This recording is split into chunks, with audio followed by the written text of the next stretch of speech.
We're going to have a look at some of the tips that might help you study better in the classroom.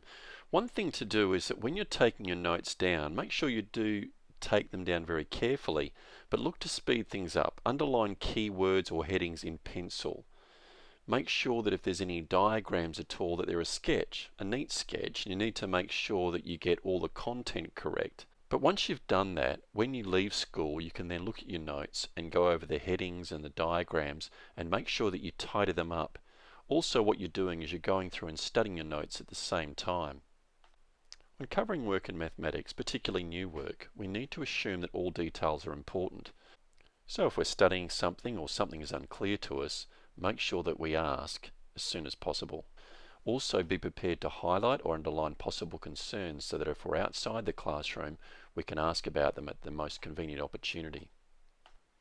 A lot of questions in mathematics when first presented to us can appear to be quite difficult, so it is important that we tackle questions in a positive manner.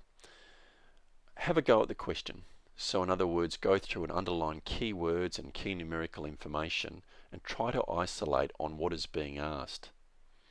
If we're not sure about that, and we can't succeed at the problem, then ask for help. Often confidence in these questions comes about not by knowing everything all the time, but by making sure that we're prepared to have a go and not fearing that we get the answer incorrect. Sometimes in mathematics it can be very frustrating if we're feeling like we're not actually achieving anything, particularly if we're studying alone and we're doing some difficult problems.